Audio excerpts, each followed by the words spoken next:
many people don't know is that actually KMD's album, Mr. Hood, is actually named after somebody who is a real live person. Can you introduce yourself? Yeah, Mr. Hood from Get Yourz, K.M.D. Can you talk a little bit about your earlier interactions and how you first met Sub Rock and Doom? I first met the gods in like seventh grade, middle school. Um, I was a class across from Doom, and him and another brother from Get Yourz named Dre was doing some kind of graffiti on a canvas, and it looked really nice and dope. And I saw it from the other classroom across from them, and later on that day, on the route going to 7-Eleven in the local LB area, um, I saw them in front of the house working on the same graffiti piece. And you see graffiti, you stop, you look, colors and stuff like that. And that's how we met. I was watching them doing the finishing touches on it, and then that's how I met the God. We just Uh, started a conversation. We started a conversation, and we became friends. what do you remember about the creative process of Mr. Hood earlier on before the recording of the album? Um, it was very challenging for them because before the Mr. Hood album was born, the first album they was gonna come out with was called By All Means Necessary.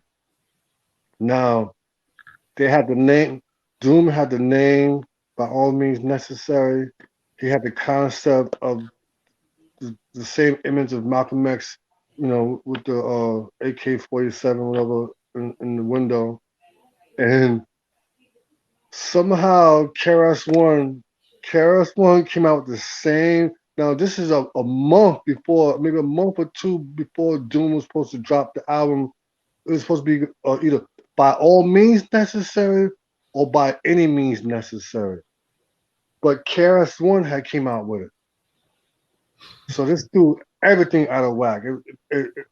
So you know how hard it is to come up with a name for something. Sometimes some people can do it easily, but sometimes it takes a lot of work to come up with a name, whether it's a book or album or anything you're trying to do, and to find out that somebody else has your whole concept. So this threw everything out of whack. It was like they had to go back to the lab and they had to think of something else, and then I don't know how long it was, but then they brought to my attention how they're gonna name an album after me. And we young and doing all kind of stuff, and I didn't really pay too much mind to it. Um, but then it came out. But the Mr. Hood album came about because of Karis One having the same name as Doom's first album that was supposed to come out, originally supposed to come out. Right. Can you give a little background on how the name Mr. Hood came about? Mr. Hood, multiple reasons. Um, I'm pretty much everywhere. I be everywhere, you know. So, kind of like the same thing like Malcolm X, the same thing that he went through, some of the same things I was doing. But then it elevated to another level with these cats. They saw another attribute in me, how I was able to get along with just about anybody, you know, even the heathens and the knuckleheads, and I still was able to get along with them and stuff like that. So I pretty much got along with everybody. So it's a combination between the two. That's how I got the name Mr. Hood. What creative process did you have within that album? What about the skits and some of the creative direction? What involvement did you have with that album? Just my personality and mostly my personality and things I did in life. You know, that they based it around that. You know, Right. me, as far as detailed stuff, um, having like written anything or had any kind of thoughts or anything, I had nothing to do with that. It was all doom and sub rock. Right. And they admired me so much, and they, you know, they knew me in that to their own light, and so that's how they came up with that. So let me just jump in for 1 second, because he's being very modest of the explanation. You know what I mean? I mean, he's on. Obviously, you're on point. Can't nobody tell it better than you. Um, Mhm. but you know, Moan is like what you would say is like the embodiment of your neighborhood, right? And what I mean by that is, especially at this time, we're talking right 80s, 90s, or whatever. You know, young kids coming outside. There was so many different elements going on in your hood, and Moan embodied that. And not to say it in a negative way, but we all have different friends, and everybody has a different character. Let's say, right? Moan was Mhm. just he was always that cool dude, the one that got along with everybody, loved to party, liked to hang out, liked music, like everything that was going on, Moan was a part of. You know what I mean? Like he was the embodiment of what was happening. Like I think I was telling you off, before.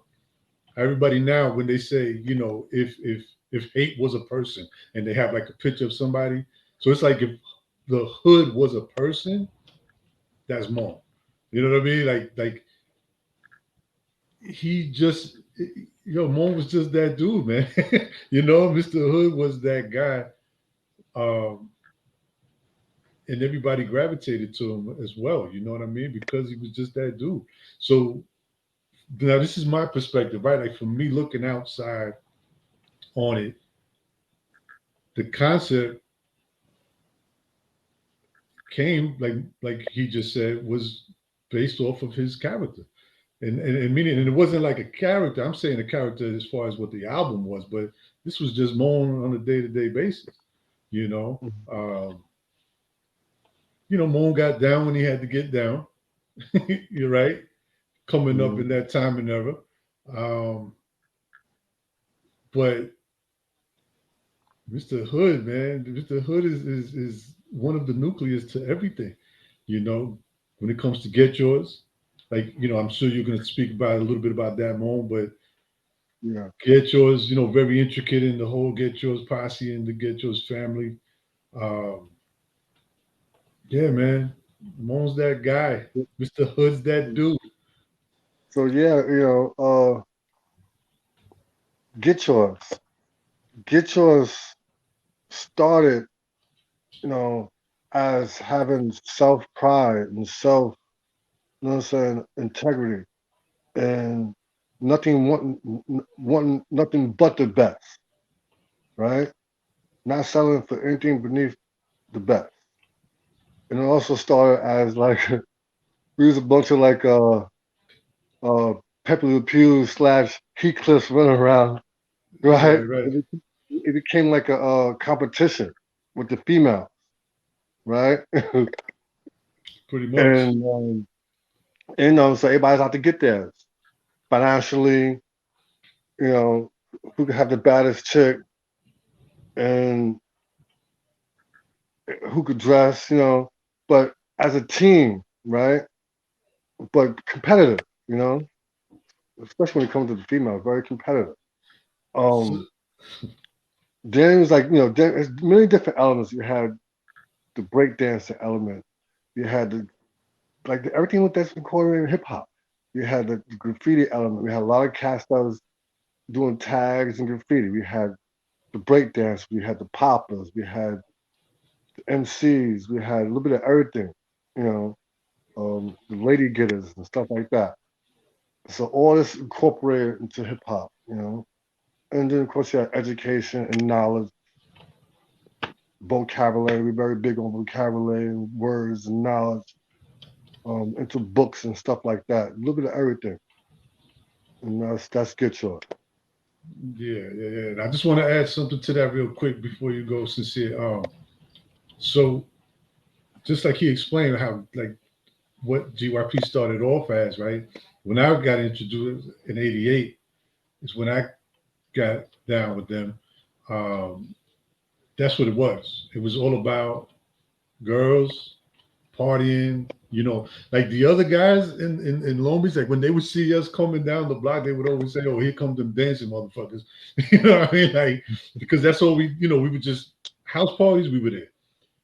Out of town, like we just used to travel looking for parties. We weren't even invited sometimes, right? Morning, we would find parties and kind of just crash up in the party.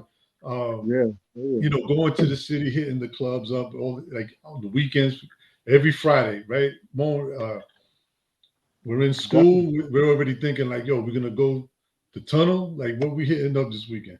Um, Right, so that's pretty much how it started. And then I just wanted to put in context is that like KMD, right? Stood for causing much damage, right? And at some point, it evolved to a good cause in a much damaged society.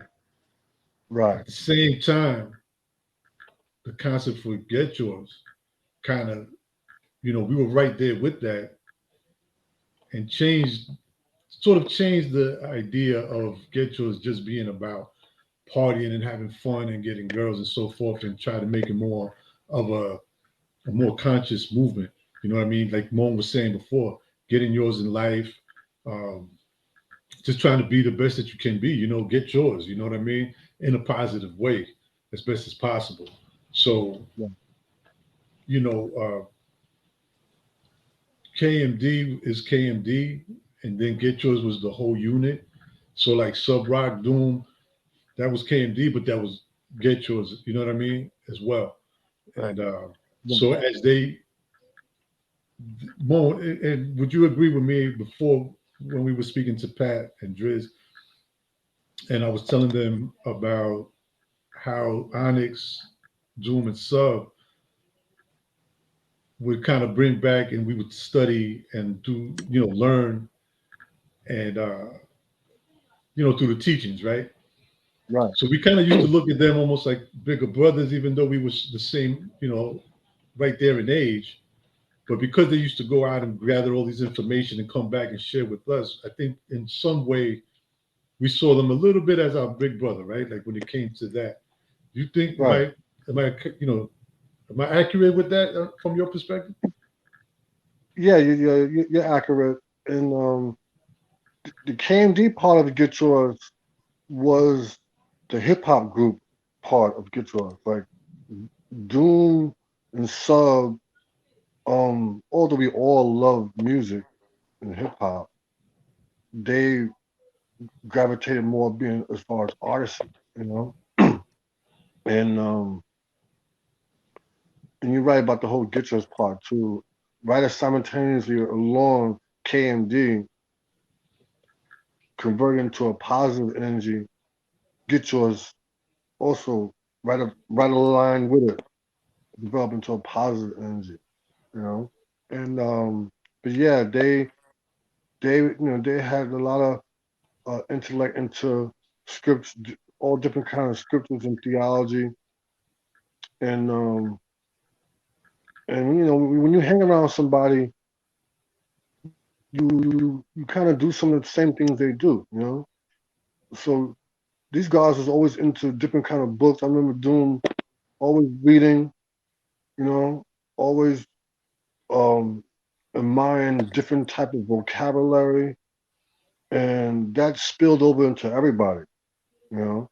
And of course, you have some that still with the mischief, and these has a lot of cats that gravitated towards the positive force and high intellect of theology and master of oneself, discipline, stuff like that, you know. But yeah, you hit it right on the nose. But then we had like different although Guitars as a whole, we had different sets. 'Cause Doom, Sub, and Onyx, that was KMD. But then we had also other big brothers like Med and Oat from Third Base. They were a little bit older than us, and we also looked up to them because these was the real like b-boys, like Med and Oat from Third Base also get yours and K.M.D. Well, it's funny how even though they were Third Base, they were get yours, but they were really fascinating dancers, you know, and the whole b-boy and breakdancing thing. That's a whole element of we had all that in our crew. We had serious poppers and break dancers, and then we had the MC, and then we had the guards. But yeah, you hit it right on the nose. What do you remember most about that album cover shoot, and did life change for you after that? I remember them telling me about it. I remember them, talking about it, and me running around doing the mischief stuff, and the hood stuff, and I didn't really, I didn't really dwell on it. We were friends, but I didn't dwell on it. But I remember me being in school, and they wasn't in school, and they told me about it prior, but I forgot about it. And they popped up when I was in school.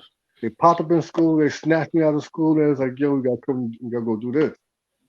And I'm like, "Yeah," I'm like, still not thinking much of it. I'm like, "Yeah," I was just, so we get in the limo, and I'm like, "Okay," we get in the limo.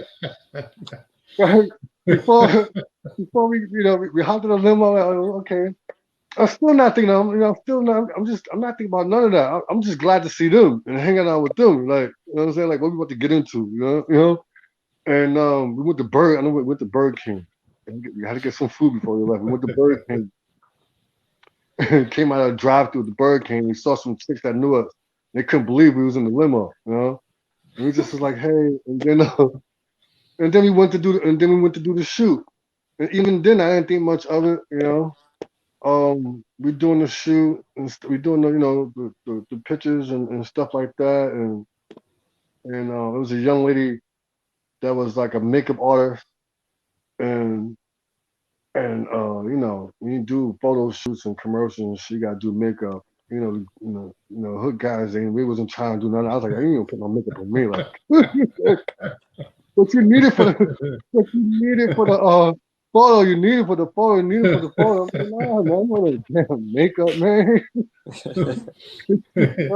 Mr. Hood.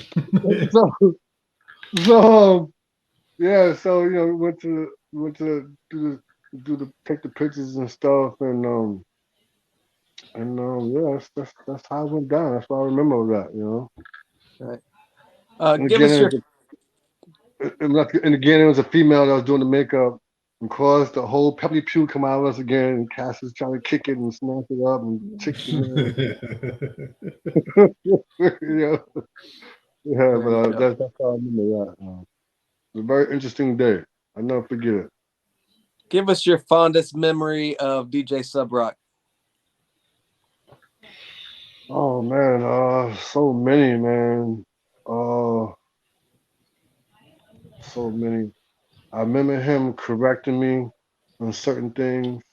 You know, particularly the whole or about coincidence. We need to get into debates about the word coincidence. Yeah, And yeah, yeah, if a law says it's done, it's a law's words, no such thing coincidence. But it's a fine line how to break that down and stuff. We used to debate about that. He was very knowledgeable. He was always um teaching me things and pointing out certain things to me. So much stuff. He was so musically inclined, so talented. I remember him, back in the days, you didn't have um like you could just go on your phone and Shazam something and get a certain tune or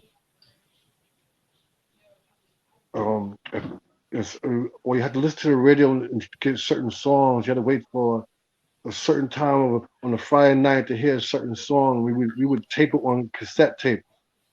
And I remember him like taking a cassette tape just to get one little sound out of it. And he would record it and stop it real quick and record it on the Casio so he can chop it up. Just the art, so much stuff I remember him. The artwork of making his music, his tagging, his graffiti, his wittiness.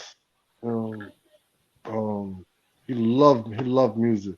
You know, I could And go on all day, lastly, man. and Yeah. lastly, give us a fond memory of Doom. Um, Doom just being himself. Um, always studying. Um, my fond memory of Doom is him sitting on his porch, reading and writing rhymes. Nice quiet summer day. You know, Doom was very laid back. You know, we was all out doing our Heathcliff stuff, and he'd be home just chilling, laid back. You know, studying and writing rhymes. You know, nice, quietly writing rhymes and just chilling. You know, relaxing. That's how I remember Doom. Very dope. Mm, yeah. Anything you want to add, Uncle E? Well, man, it's so much. I mean, you know what it is? It is hard when you say like as far as trying to remember memories because it was so Yeah. many. You know what I mean?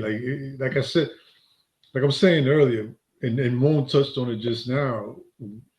When you in the moment, you're not thinking of this is something huge or this is we appreciated. We were happy as hell. We always rooted for them. When a song would come out or a video, like I said earlier, we would get happy and excited, like, oh shit, that's cool. But we going to the Spanish store buying heroes and chips and a 40 while all this is happening with them. You know what I mean? And going back to their house and hanging out. So it was and this was every day. You know what I mean? So you think about in one single day the amount of stuff that happened that we would get into, and multiply that by days after days. It was just nonstop, man. There's a lot of great memories. Um, watching them make their own hats. You know what I mean? They would get Yeah. material Yeah. and those like some of those pictures that are probably floating around where you see them with like these plaid looking hats and they had like the pants to match. It's like they would get the material and sew it themselves and make these hats. You know what I mean? And it would match with the pants. Um, Yeah, they were very talented, man. Oh my God, they it, from building skateboard ramps and um stripping the whole bike down and making it look new, painting it, stuff like that. Making wine, um, and then the real stuff. A lot of things I remember too is them being we used to call it a dungeon, being with the turntables and creating these awesome tracks and the way they would do it. Like I said, they would take a tape deck and they would um somehow speed the tape deck up a little bit just to loop it through the Casio, right? And then they'll loop it through the Casio, then they'll slow it down or speed it up, and create a different sound out of it. It was amazing how they did that. And Doom was better at certain things that Sub couldn't do, and Sub was vice better at versa. some things that Doom couldn't do. And it's like, and they needed each other. And sometimes they used to fight because they were so passionate about their music. And of course, everybody got their own idea. Everybody got their own way of wanting to do things, and they didn't always agree on everything. And they would get to fight, fist fights, and sometimes I mean one time I think they broke some part of the equipment. They broke some kind of part of the equipment because they got into a fight. And I'll never forget, they got into a fight and something broke, and they had to get another one, right? And then they wasn't messing with each other for a while. Yeah, But yeah. Sub was a master. Sub was a master of like trying to get a loop from a record. Sub was a master of speeding it up and then catching it to record it through the Casio. You know what I'm saying? and Doom was a master of like slowing it down and putting everything together. So even though they fought, I remember the times Doom would make up with subs because he needed sub on the turntables to do a certain task for him through the finish. Yeah. And you know, this is how the Black Bastard album was born because Sub really didn't make beats like that. I think it was more Doom. Sub was more of like turntable DJ type person. And then when they got into this big fight, Sub started making his own beats. And I think Sub Rock, may Allah bless the God, did a lot of the for the Black Bastard album. Now that was a result of the fight they got into, and you know they had different artistic views and ways of doing things.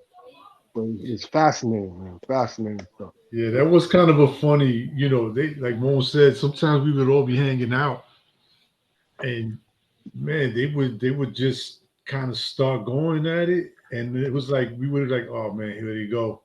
And it would start escalating and escalating that you would forget that they're actually brothers and think that it's just two dudes that just having a disagreement and an argument. Because that's how passionate they both were. Um, but man, that's what made it so much more, heartfelt. It made it so much more meaningful because we got to see it, man. We got to see, the passion firsthand. Right. I just, before we go, two things I just wanted to touch on, Mo. If you can, I was telling them the story about Doomsday when we were at Diego's kitchen arguing about the KRS song and how Right. Doom, remember, right? Because you was Right. one of the you was one of the ones that were there that we having this debate about the scratches and all of that, and then Doom takes that and flips it into the song, Right. right? Right. And you remember that from your perspective, right? Yeah, we couldn't decide. There was the argument about was it two turntables or was it one with that scratch? Right. And I keep forgetting. The other day I keep forgetting. It's the same. I remember what Doom broke it down to us exactly what it was. But it was me and another cat ran away named C Just, and we were walking. Me and C Just was walking, and we were going to 114, and we bumped into Doom on the way there. And then we turned around. We went back to Jager house. We went back to D crib, and we had a discussion then. And then when we got to D crib, yeah, that's when you were there, Playing and the we had this song. big old debate. We had this big old debate about, Yeah, was it two turntables? Was it one turntable? Like, yeah, how did Scholar Rock whoever create this scratch? yeah. He broke Right, it right, down. right. He broke it down for us, and I forgot exactly what he said, and I feel bad about that. I forgot exactly what he said, but I still got to find that out. Dude, we were we He were was, dr- we were drinking 40s and everything having this debate. There's no way I can remember what he broke down. But the crazy thing was that he saw how passionate we were debating about this. Ends up taking my tape and using it for the song. And uses yeah, that same part that we all debating about. You know what I mean? Um, yeah. And it's just like Sub was all Sub, not the country. Sub was also a master barber, He was he can he can draw anything in your head. He's like one of the first ones to start that back in the days, drawing designs in the back of people's heads. The Clark Kent, the DJ Clark Kent, the Superman that he years ago he had a Sub cut his hair. Um, Search got took the Sub. Superman logo on the hat, I He think, did the right? Superman logo. Sub did that. Yeah, yeah. Sub also did. He did an OE, a old English bottle in the back of my head. He put an I old had English. I I, He I put he had put an old GYP on the English. back of mine. Yeah, yeah. He put an And old English yeah, bottle in the back of my head. It was fire, He did let me Woody let me tell Woodpecker, you, all kind of stuff. let me tell you something. I had him do GYP just like it says here, right? And then she got the dots and everything. The one thing I didn't think about was that when your hair starts to grow back, you're not gonna really see the dots. and all of a sudden people are asking me like, why do you have Jip on the back of your head? And I'm like, yo, it's supposed to be GYP, but you know, when your hair's growing back, I didn't like go back and forth to him to maintain it or whatever. Once the hair started growing back, I was like, okay, I'm done with the lettering. I'm letting it grow back, but you couldn't see the dots in between. Right. Why you have Jip in between in the back of your head? But I'll tell you what, it was fly as hell when I had it fresh. Yeah. But more also, last thing, the renaming of the street on Hudson, man, to K.M.D. M.F. Doomway. You know, how'd you feel about that? What's your thoughts, man? How was that whole experience for you? Oh, it was awesome, man. I'm still soaking it in. You Yeah, know, me too. Me too. I'm really proud of it. You know, the God's earned, we earned it. You know, um, I'm still soaking it in. You know, it's a real milestone, real, you know, a real proud moment. You know, for all of us. You know. And Yeah, I'm so grateful that all parties involved was able to pull it off and get it done. You know, I'm so grateful for everyone who took part in making that happen. You know, yeah, man. I mean, who would have thought that on the corner that we would be hanging out every night, every day, drinking, having fun, snapping, you know, good times, bad building. times. Now we get to go by there and see that up there. It's like you said, it's still, you know, you're still soaking it in, man. And we're coming up on a year now, unfortunately, of Yeah, Doom's passing. Uh, but yeah, man, it's a great thing. It's a great thing to see. yeah. Absolutely. Shout out to Get Yours, K.M.D. Uh, Well, thanks for coming on, man. yeah, Yeah, Yeah. Thank you. I finally made it, man. you finally made it. So, yo, I'm gonna say Yeah, this man. too, though, because you don't do interviews, you don't do stuff like this, really. This is where it stops, though. You're not allowed to go on anybody else's platform right now until we put this out for a little while. Yeah. Exclusive. You already know. You already know. Yeah, You already know. What up? I'm just messing with you, man. Just messing with you. You Hey, But yeah, it's a pleasure meeting you, Mr. Hood. Likewise. Hope to see you again. Absolutely. no, What up?